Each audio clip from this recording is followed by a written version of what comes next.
Hey guys, what's up? I'm Josh Hayhurst and I'm here at Superdojo, and today I'm going to give away some of my secrets on how I make Superdojo classes awesome.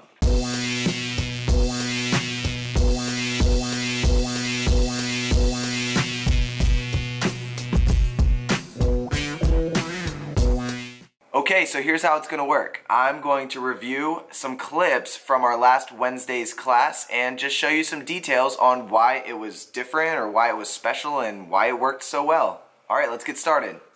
Okay, so the first thing is I always line them up on the edge of the mat because it's really obvious that the two different colors, like the gray tile and then the black mat, they separate. So a lot of kids, when they do push-ups, they put their hands too close, or when they drop down, they put their nose kind of like in between their hands or even between where their hands and their feet are, which causes them to do like the camel push-ups where they're like butts really high in the air.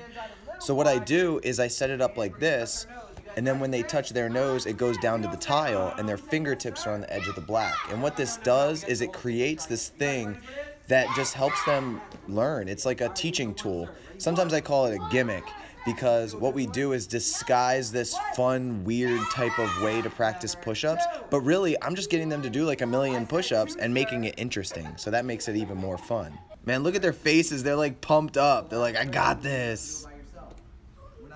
Amazing. Like, have you seen that many kids doing really good push-ups and actually caring about doing it right? This isn't like the top team of like martial arts athletes. These are all regular kids that are actually super motivated to do things the right way. I mean, our cycle's all about discipline. And that's doing things the right way. I just look like I'm chilling in the corner and not doing anything. The last time we did a push-up challenge like this, the first round I did it, I just was motivated to do more than any kid could do. And then once I posted up how many I got, I challenged all the kids to beat me.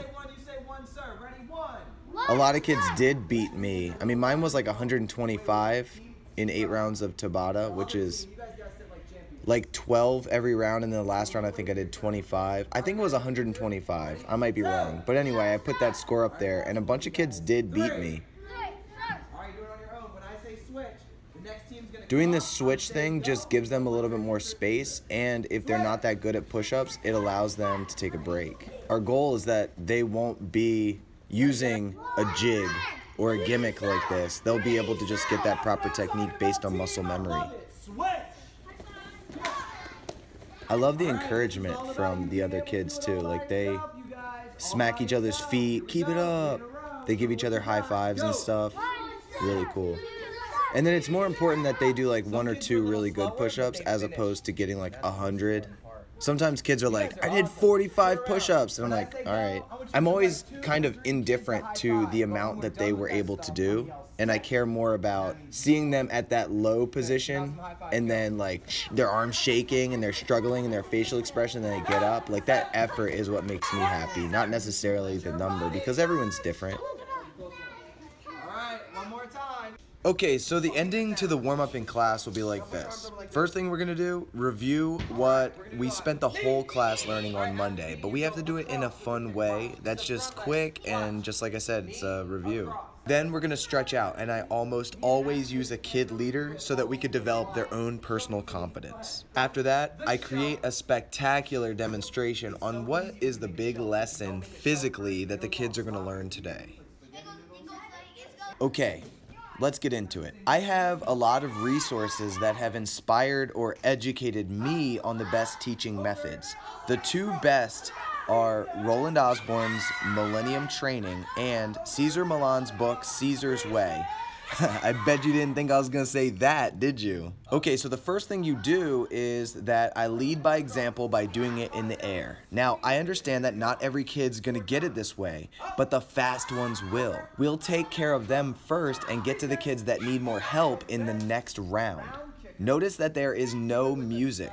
When you don't have music, it is more like focus time. When you do have music, it's more like it's rock out time. So let's just train and practice like if you had a pad in your basement.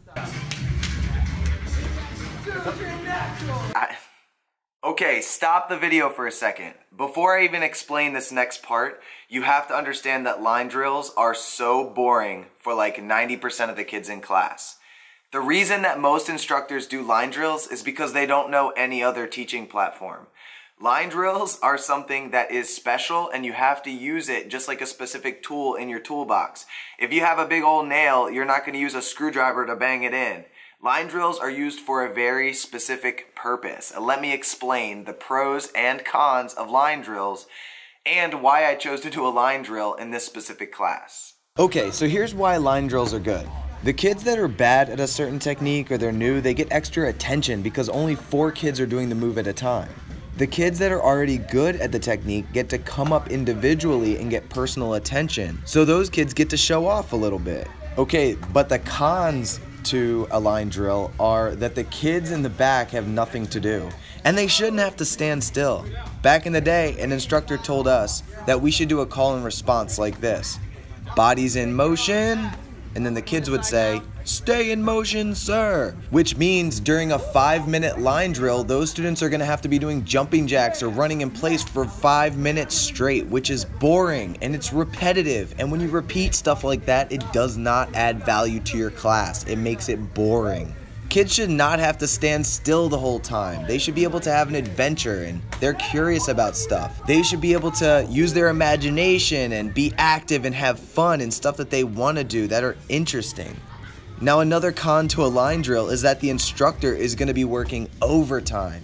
In this drill, I have 4 parent coaches, which means there are 4 kids that are being engaged and 16 kids that have nothing to do. So if you notice, I am in the front of the line for a second and then I run to the back of the line and that's where I praise the kids. "Hey dude, I saw that kick, man, it was awesome. You had great balance," or "You had your hands up," or "Dude, you kick really strong." I'm keeping the back of the line engaged while the parent coaches keep the front of the line engaged. And what that does is it helps to keep everybody in karate mode and pumped and encouraging each other. And that team spirit is off the charts. That you do it the right way.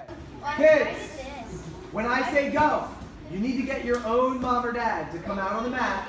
Parents on blue dots. Kids on yellow. Kids on yellow. Okay, go.